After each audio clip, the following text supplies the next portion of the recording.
not today. And the reverb's on my mic.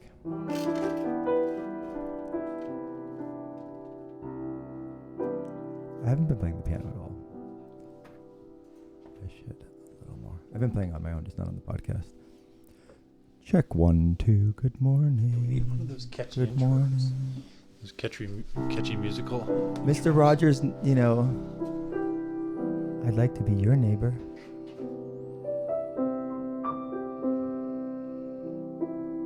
Good morning, Patrick. Good morning, Ted. How did you sleep? I think really well. Me too. I went to bed at like 9:30. And then this morning I couldn't sleep. I mean, I wake up often 4:30, 5 o'clock, and then try and find something to lull me back to sleep. And usually that's a podcast or interview. And today I went down a Leonard Cohen rabbit hole. Good. And he was such a we were speaking about eloquence yesterday, and there's this wonderful ability that he has to surprise you with the words that come out.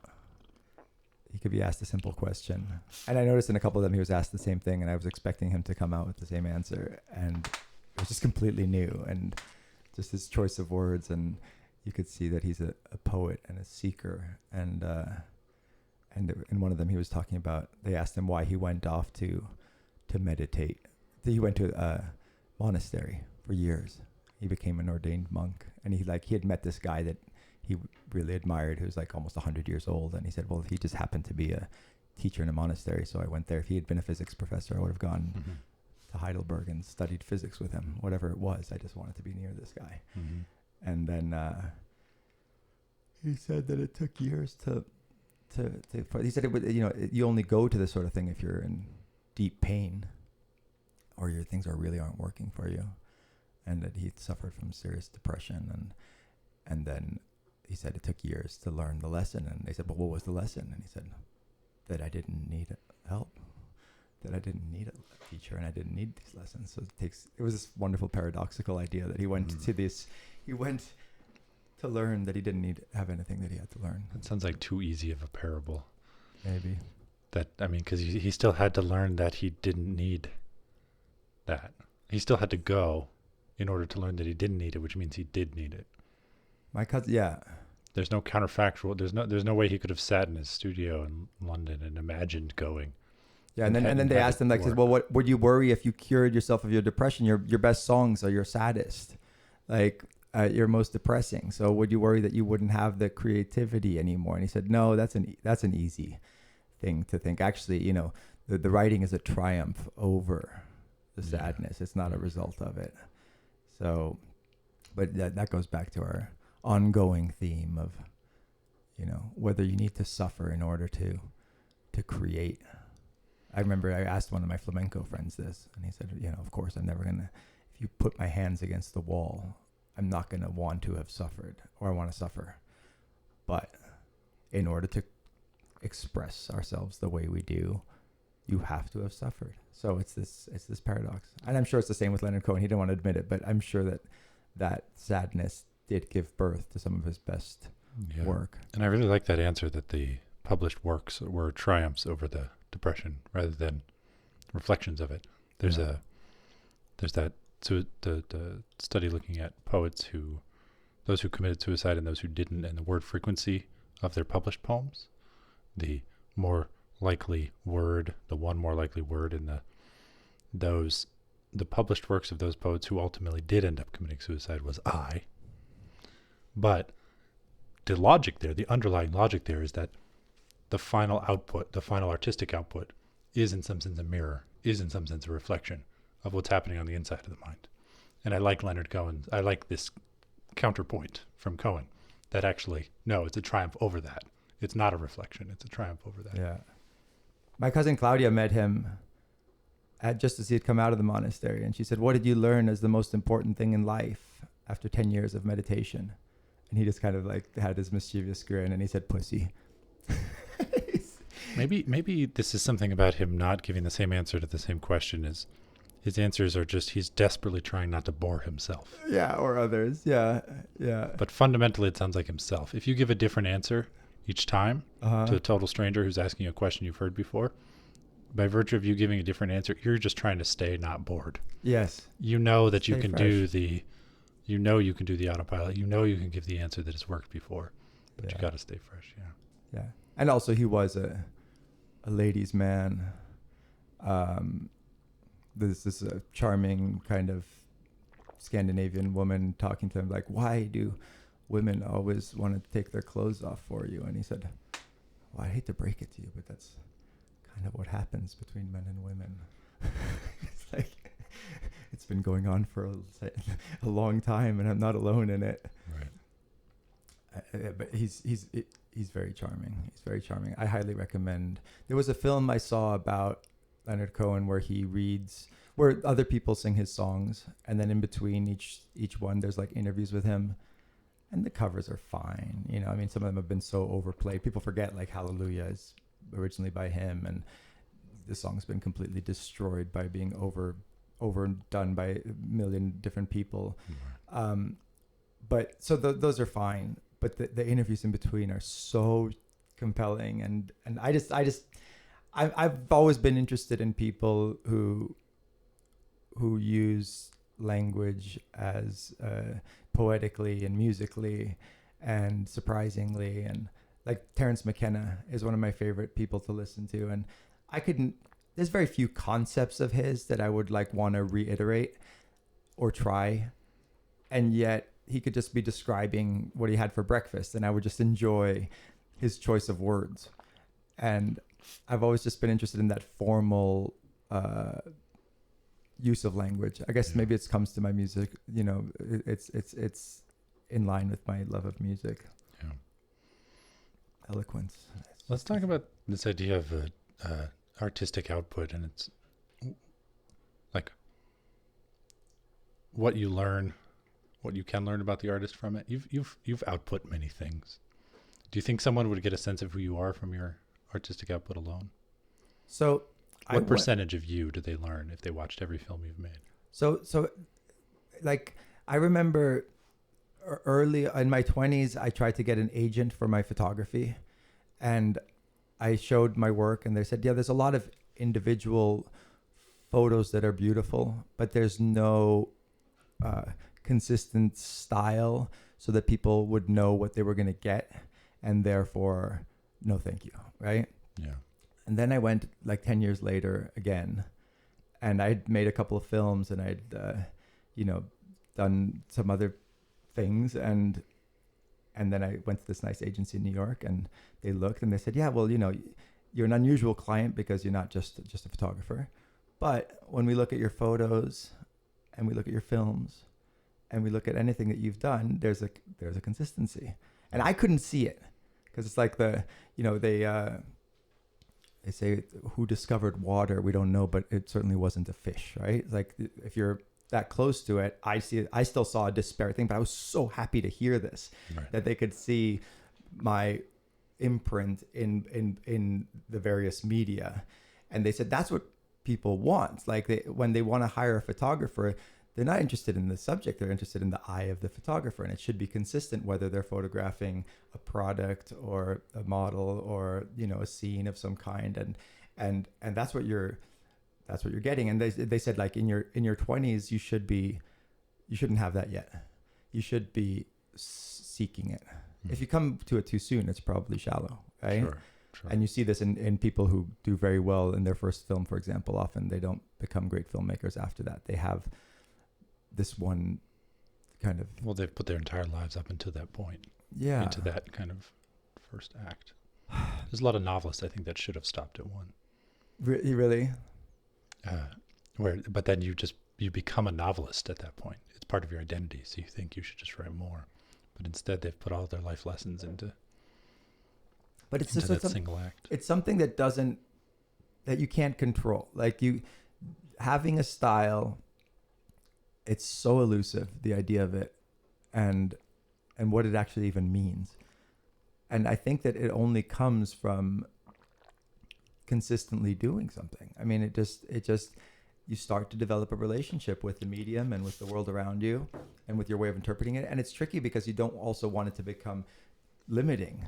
That was Fellini's thing. He said, every time I sign up to make a movie, they want me to make a remake of my last movie. Yeah. And I don't want to do that. I want to make a new movie. Absolutely. And yet, and he did that, obviously. Like, you know, like 8.5 is completely different from La Dolce Vita, even as the same actor. Like, it's just a completely new film. Well, that's like giving the different answer to the same question. Like, you're just trying not to bore yourself. You're trying not to be the kind. You don't have a clear answer. Right? And yet, though, as disparate as his oeuvre is, there is this thread of him, right? And the whole idea of the auteur. And I struggle with this because on the one hand, the artist there really is a sense that the artist is a medium for something that comes through them despite them, not because of them, right? Like every great artist has a sense of being a channel of some kind, even if you don't believe in some transcendental other. Like, there does seem to be that something is going, even if you think of it as the culture going through you, or the understanding of what it is to be human going through you of that moment, there is a way that you have to get out of the way. And yet you have to get out of the way while still like infusing it with yourself. And that's just and you can't be too deliberate or explicit about it, because then you'll also ruin it. So how you allow something to come through you, make it original, make it also, you know, have your imprint. Who knows? This is one of the great mysteries of being human. I wish there was an answer, but I definitely think that a consistency of work, you know, everyone has a this answer, which is like, you have to do it. You can't just, like, you know, pick up and make a movie and then not work for 10 years and then do another. And I think you can traverse media, but I think you need to, like, be creating all the time. Yeah. And when you're not, you just don't feel as alive and you feel useless. And, you know, and you can't, like, wait around for inspiration to come. You have to have some discipline. Is that what's happening to me this morning? Yeah, that's like what we're doing this regardless. That's me this morning. So in the like mid 1800s, all across Europe, mental hospitals and sanatoriums would give blank pieces of paper to patients as they came in, and they would ask them to draw. They would just give them drawing supplies, and they would diagnose them based on what they drew, not what they said, not how they acted, what they made, their artistic output. And I've always found that really interesting, because I feel like there's this interesting thing about is there a personality through line? Yeah. Is a single piece of art a reflection of what's happening inside, or even not even necessarily short term or acutely, but the long term patterns of what's happening inside a brain? And, you know, like 20th century psychology kind of inherited this in theory with, like, the Rorschach test. Things like that, where you have to interpret, you know, you have to give an interpretation of a thing, and it's about this output of behavior and everything. But so I actually went to one of these old mental hospitals in Switzerland, and they had 150 years of the art. And my theory was that we might be able to kind of retroactively figure out, like, diagnoses, things that we now call schizophrenia. They didn't even have the word for back then. So maybe there was some pattern in the art of those that drew a certain way and had a certain mental disposition in the same way. You could probably learn a lot even about if you look at the way that they used to interpret the drawings, you probably learn a lot about what it was like to be alive at that time. Oh yeah. Oh, absolutely. The descriptions are about, like, biles and melancholias coursing through the body, and, you know, it's all like fluidic and steam engine and the humoral logic. If you watch movies from the 1950s, let's say you watch Ben-Hur, do you learn more about ancient Rome, or do you learn more about what it was to be American in the 1950s? Yeah, probably the latter. Right? Yeah. And then my favorite argument against the simulation theory, is that, I mean, I find the argument interesting and worth thinking about. But my favorite counter argument is that we always think that the ultimate reality is actually the cleverest last thing that we came up with. So when when we came up with the steam engine, everything like the body was actually a steam engine, right? And when we came up with the computer, then the brain was hardware and running some sort of software. And now that we have like VR, oh well, everything is VR. It's all VR. Oh, it's so, I was thinking, and I from first principles went all the way from the beginning of the universe to consciousness, and actually I think it's like a desktop computer user interface. Oh, really? Do you? Oh, just it happens to be the case that you were born in the generation that the Xerox created the desktop user interface, and now you think all of consciousness is that. And then we do this also, some people have pointed out even the fact that we talk about the laws of nature. I mean, human beings, one of the first things we came up with is laws, right? So it's very anthropomorphizing to assume that the universe itself follows rules, and how much of that is us positing what's something that's important to us onto nature. And also the like when we discovered thermodynamics and steam and heat transfer and everything, we looked at ourselves, and it turns out the brain takes advantage of the fact that there's heat differentials across gradients, and it does thermodynamic energy transfer.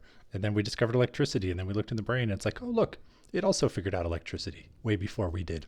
And then it's like, oh, we discovered some quantum effects down there at the like very, very small level.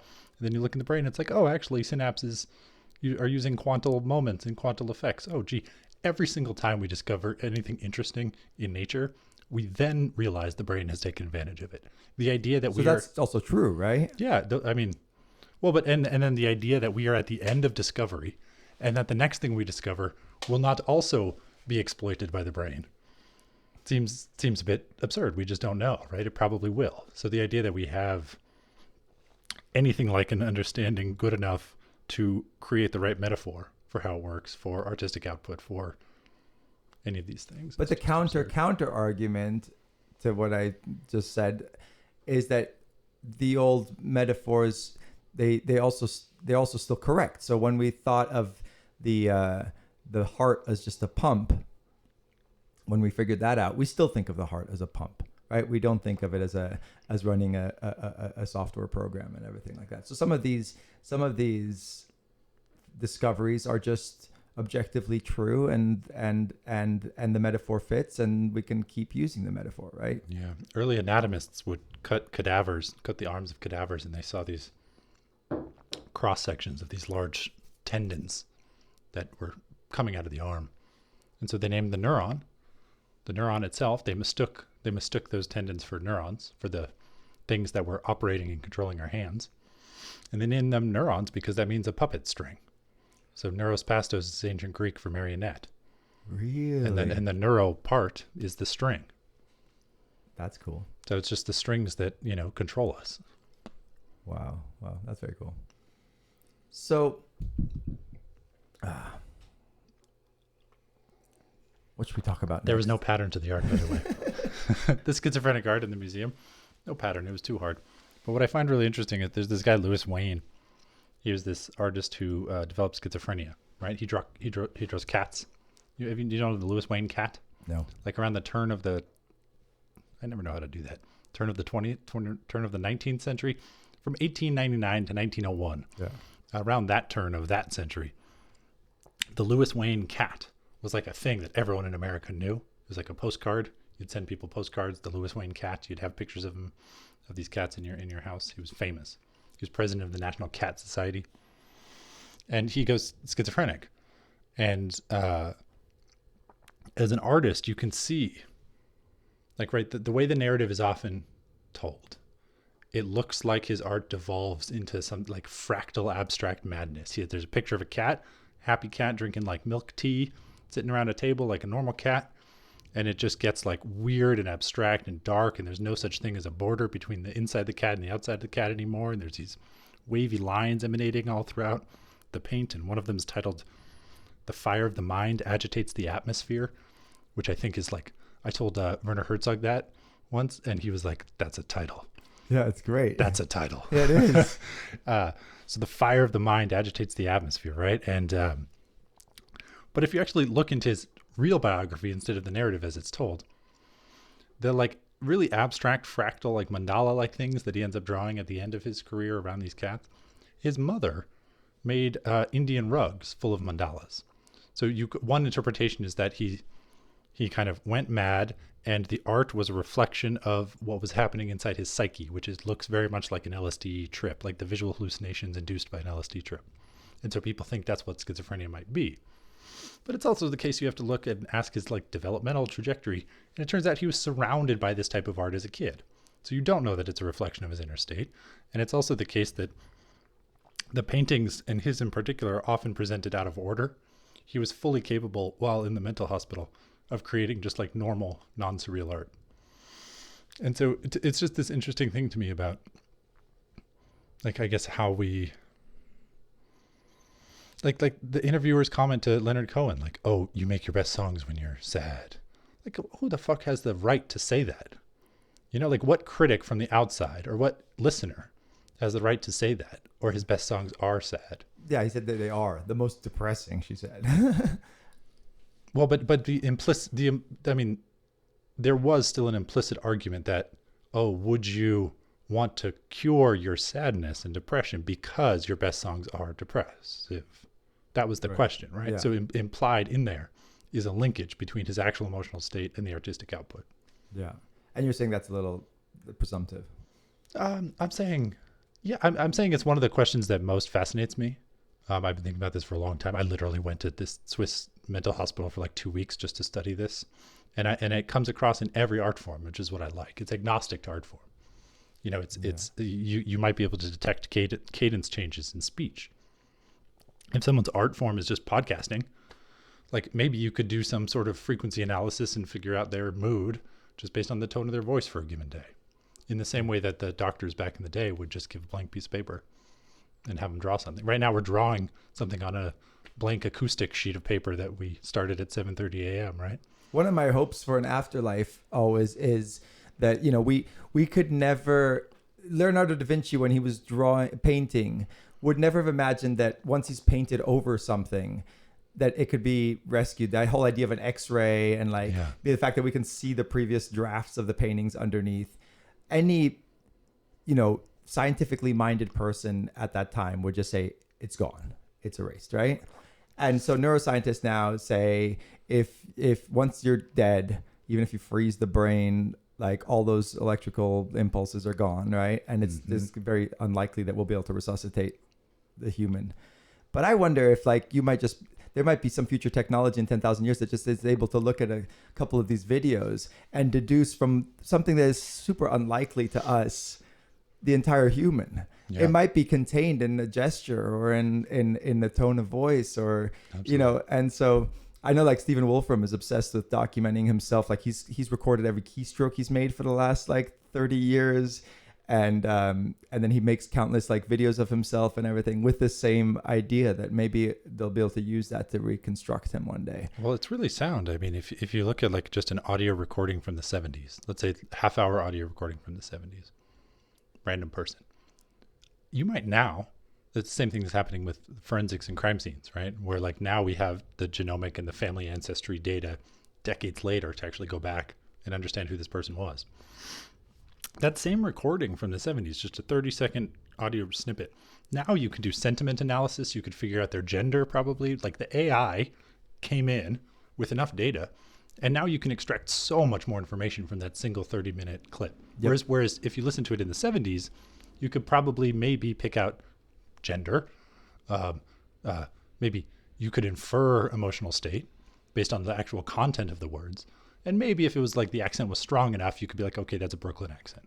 That's kind of it, right? Mm-hmm. Now we can give like probably like pinpoint down to the town based on their like inflections or based on the way they pronounce certain words or based on their language or how they describe highways. All these things that we now know, so much more information is actually contained in that single half hour. So do you ever think that maybe when you die, you're going to just wake up 10,000 years later when they figured out how to like reconstruct you out of the information that was left?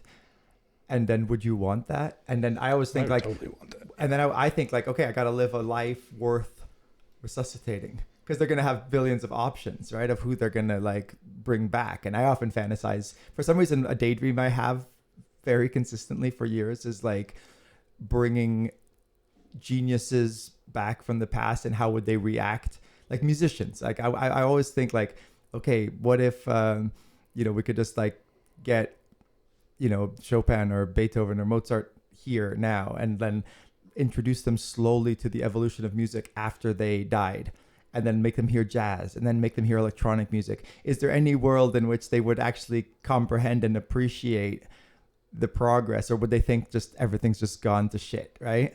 And then, I just imagine taking, waking up Isaac Newton and having him on an airplane and just say, look how we figured out flight. And would he just scream in panic, or would he be like, wow, cool? Is the understanding of being human so different that there would be a way that somebody who was very open-minded and very smart from a different era, could they adapt and appreciate what's happened without just a total devolution into just panic, right?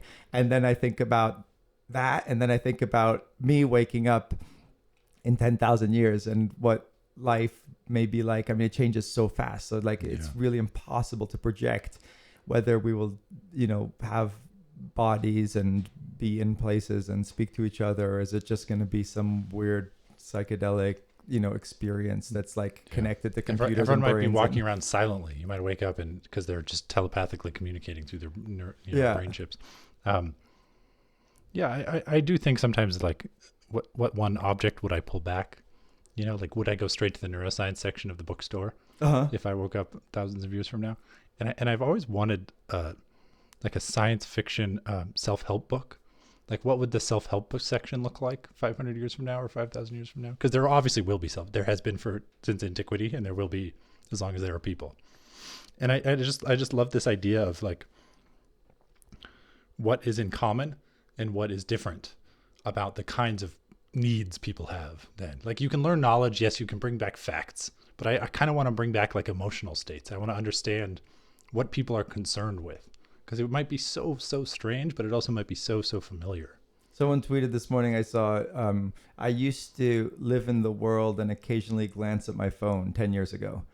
And today I live in my phone and occasionally glance at the world. Yeah. And I was like, oh, that's heavy. And so true. Well, so even imagine a self-help chapter now about addiction to Instagram.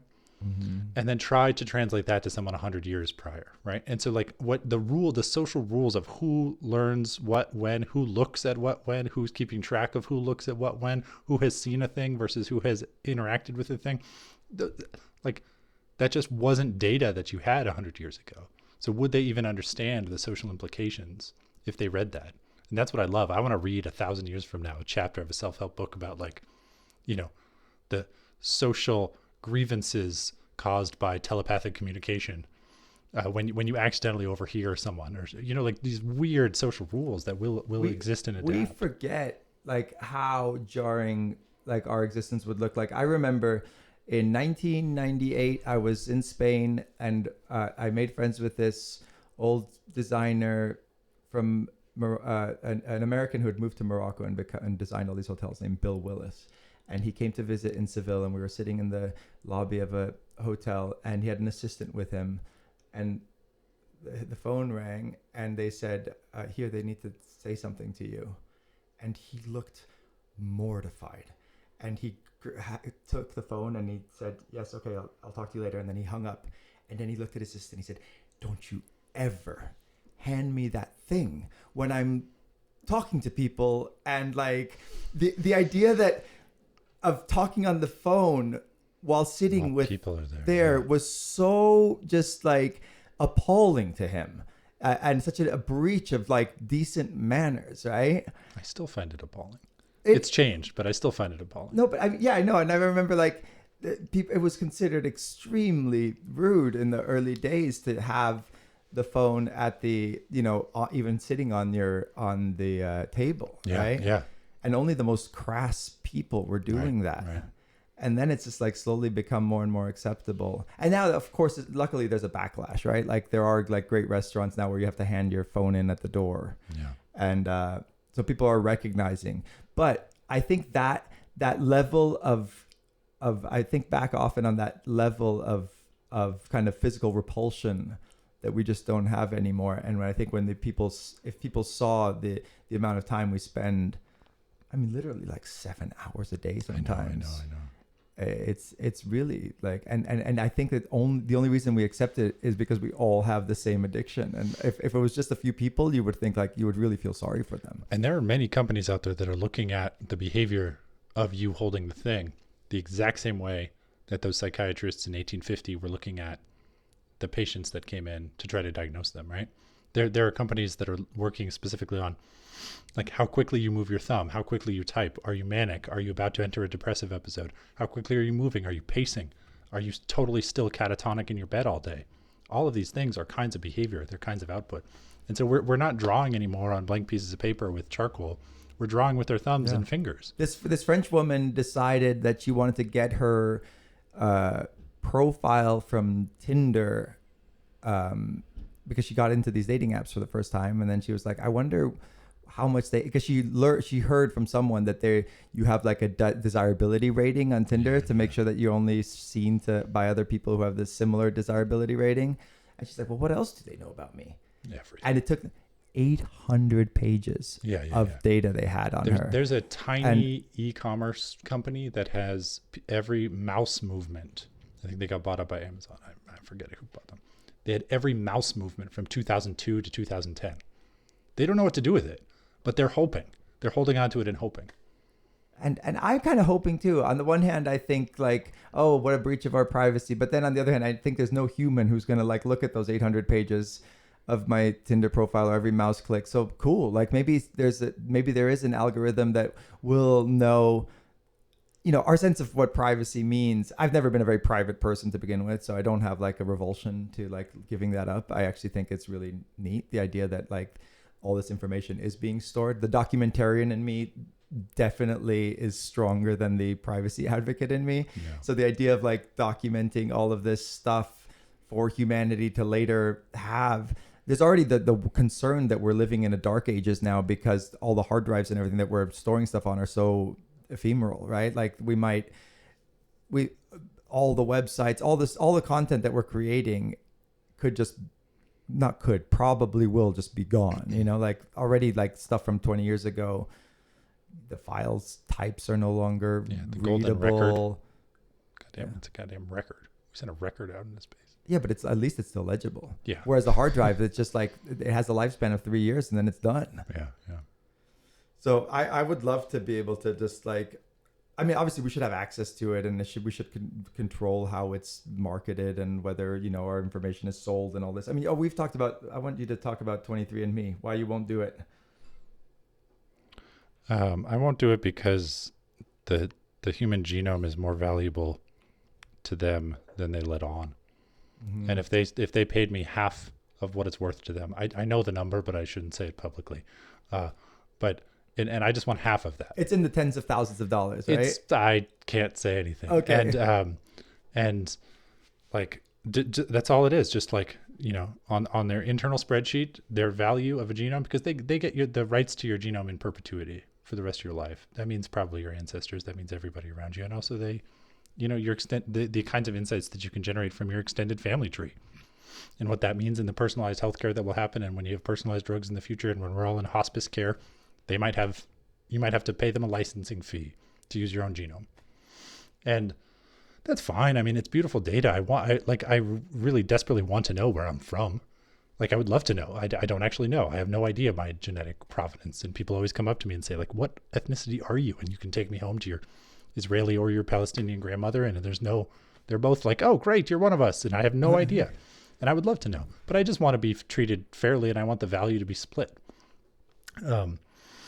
And I do think it's really interesting though, earlier your idea of like that Da Vinci had no idea we would come up with an X-ray for paint kind of thing. And I think we have no idea now, but it might conceivably be possible that as your genome changes over time, you take a snapshot at some point, you might be able to infer a lot of what's happened to a person based on just their genome at a given time. Your genes are always changing. There's all kinds of like regulatory caps and proteins and various different modification factors that come in and leave marks, and stress leaves marks and events leave marks. And it's quite possible that, memory, that, the brain is keeping track of everything that's ever happened to it. And we don't exactly know how it's encoding it, but it might be on some level physical. Yeah. And if that's captured in the non-somatic cells, so like brain cells, or maybe it gets down to the genome, who the fuck knows? And it's really fascinating to me, this idea that we might have in the future draft snapshots of people in the same way that we can X-ray a Da Vinci painting and see the previous drafts of the painting itself. There's this. So you might wake up in the future. It never occurred to me. You might wake up in the future thousands of times because they could recreate the Tao of this moment, and then they could recreate the Tao when he was 10 years old, and like exactly. And there might be like you want to populate the entire universe with people, and like we got to grab like different like snapshots of different times. I've always wanted to offer a mate. I've always wanted to freeze my sperm. Like I wish I could go back and do this, like age 20 in every single year, and so that I could give a future potential mate like a pamphlet and be like, you can choose which age you'd like. Like, would you like me pre or post before I had some cigarettes for the first time? Here's when my resting heart rate got a little bit high. Like maybe you want to go below that. I'd love to be able to offer like a sampler platter. Anyway, might go well into our narcissism. No, it's a female choice world. Might as well give more choices. But to this idea of draft thoughts, there's a fascinating case that I spent as a journalist on the side. I have, gone 10 to 20% down like dozens and dozens of articles that never amount to anything. But there's one that I'm not going to write, so I really want someone to write this article, which is there's a case, Google versus Oracle, a bit ago, I think like 2012 or 14, I forget. It took a while. It's been like a decade in courts. And the Oracle lawyers had subpoenaed a Google employee. They wanted his emails. They wanted his internal emails. And the Google lawyers, because Gmail saves copies, right? Gmail saves copies like auto saves so that you never lose a draft, like very, very quickly, like maybe once a second or once half a second, had accidentally sent Oracle's lawyers all of the typing that the guy did. Not just the final email, which was what was actually subpoenaed. Right. The drafts of the words as he edited them and changed them. The entirety of the thought behind the sentence. Wow. And Oracle's lawyers used those drafts. They argued intent. They argued a kind of intent. And so what I find so fascinating there is the difference between a performed final action versus the draft of an action versus the draft of a thought. And so by the time you're typing, you've already kind of like reduced the amount of possible things you might say down to the ones at the tips of your fingers. But even then you edit and revise. But there's a further step, which is you're also editing and revising in your head itself, the possible things. And it's quite possible that at some point in the future, we're going to have access to those draft thoughts, which is going to totally redo, I think, what morality means and what it means to be a good person. Because to be a good person, like, might not be exclusively to do good things. It might be the difference between how evil your preheated thoughts were based on what you did. So like the most moral person in the world might actually be someone who looks catatonic and does nothing and is kind of frozen in all moral situations. But what they're actually doing is inhibiting the bad actions that their brain is otherwise conjuring. Or some people, we might just think of their intents are so bad that even though they resist them, they're actually evil. Yeah, no, absolutely. It's a kind of Christian morality is more like what is going on in your head is already bad. Yeah, Whereas there's the more utilitarian idea, which is just what the end result is. So where in the chain you judge is probably. I mean, if I knew that you were looking at me like really wanting to kill me right now, but you were resisting, I don't think I'd be that comforted. I was like, oh, Patrick's so good, he's like resisting killing me right now. No, but it's about being. I'd be like, fuck, moral. why does he want to kill me? But it's about the moral goodness of restraint, right? And like maybe Mother Teresa only had good thoughts, and so it's actually not that interesting that she ended up appearing like a good person.